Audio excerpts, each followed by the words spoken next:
Здравейте! Вие сте с dietata.com.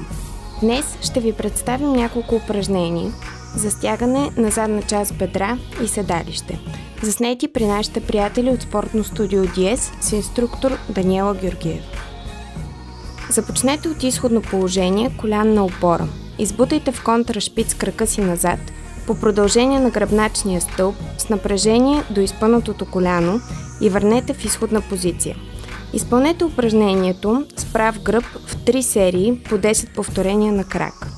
От същата изходна позиция направете и повдигане на крака нагоре, отново в контрашпиц, като коляното не пада под нивото на таза, а бедрото и подбедрицата задръжте под ъгъл 90 градуса. dietata.com.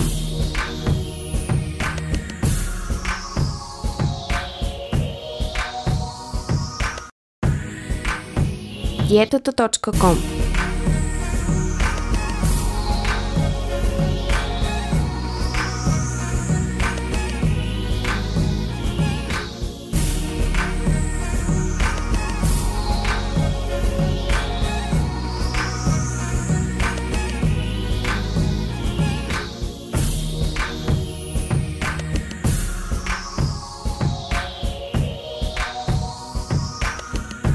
dietata.com.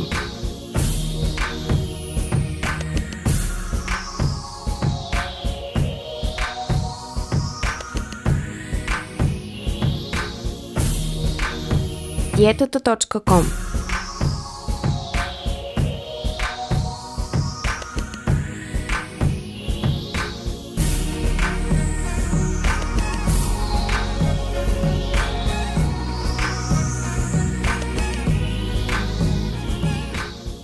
Упражнения за гърди и трицепс. Сгъвайте и разгъвайте лактите в лицева опора, като дланите поставете близо до таза.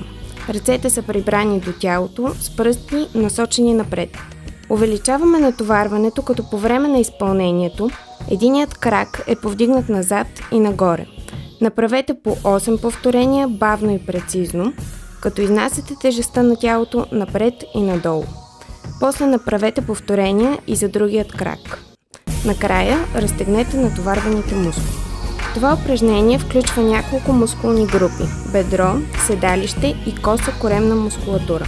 Изпълнете от опорен седеж, ротационен мах с крак от напред нагоре, през страни до назад нагоре и върнете в изходна позиция. Изпълнете късо повдигане нагоре с свито коляно и изнесена подбедрица назад.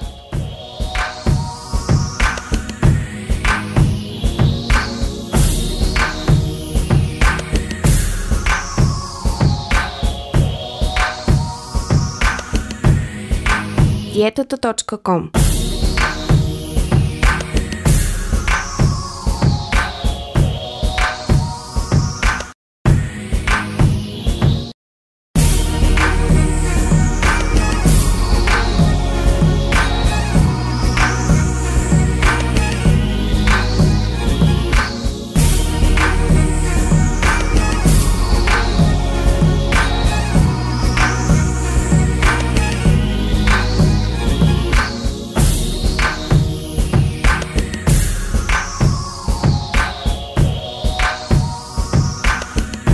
dietata.com.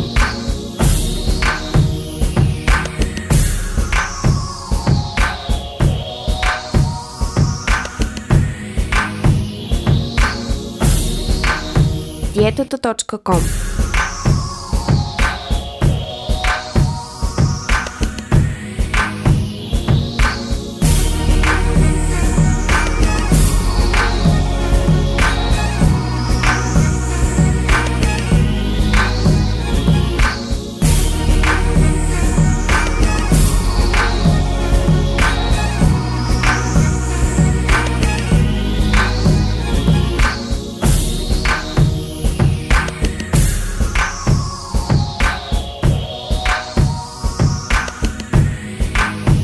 dietata.com.